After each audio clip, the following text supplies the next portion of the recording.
One night, 2 days before Christmas, it started to snow. All night it snowed and snowed and snowed and snowed and snowed. Millions and billions and trillions of big, white, soft snowflakes covered the whole wide world. When morning came, it was quite amazing to see just how much snow had fallen. All the houses, all the trees, all the roads, and all the fields were covered.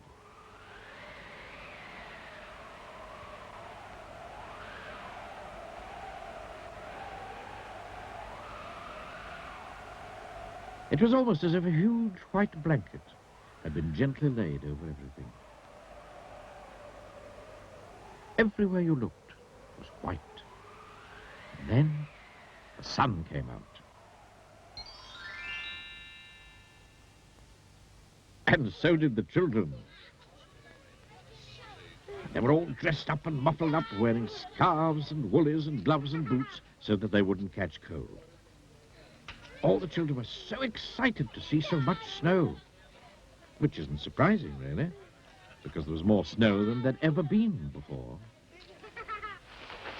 Some of them went on their sledges, racing down the hills.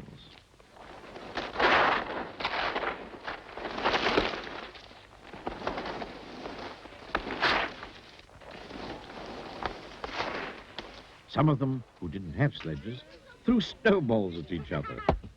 One little boy even made a snowball that was as big as himself. And some of the children made snowmen. Then it was Christmas Eve. The children all went home early so that they could go to bed early, so that they could get up early to see what Father Christmas had brought them. But that particular Christmas Eve, Father Christmas was in trouble. And the trouble was that it had snowed so much that Father Christmas was stuck. Well, and truly stuck. There was so much snow that his reindeer simply couldn't pull his sleigh, piled high with all the presents that he had to deliver to all the children. Oh, dear, thought Father Christmas to himself.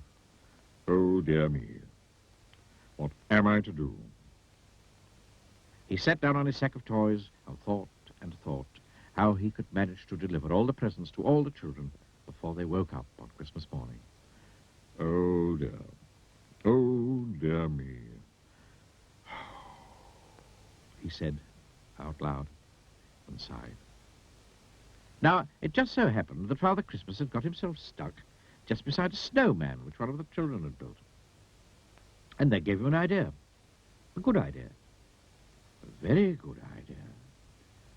A very good idea indeed. How would you like to help me? He asked the snowman. But of course the snowman didn't answer because snowmen can't talk, can they? Of course I'll have to use some of my magic to bring him to life, thought Father Christmas to himself. So he tugged his white beard 3 times and muttered some Father Christmassy magic words into it. Suddenly, you might almost say magically, the snowman did come to life. Hello, Father Christmas, said Mr. Snow, which was the snowman's name.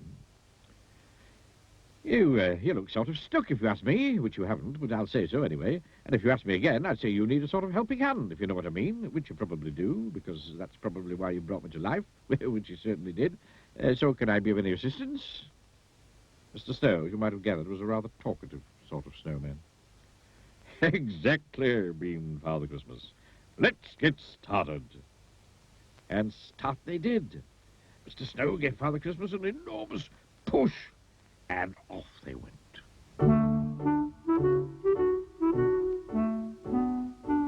And they divided the work between them. It was Mr. Snow's job to see that all the right toys for all the right boys and all the right toys for all the right girls were put into all the right sacks. It was Father Christmas's job to make sure that he took all the right sacks down all the right chimneys and delivered all the right toys to all the right boys and all the right toys to all the right girls.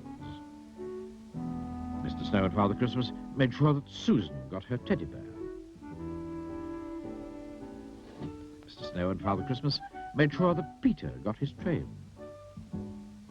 Mr. Snow and Father Christmas even made sure that little Jane got her squeaky pink elephant to play with in the bath.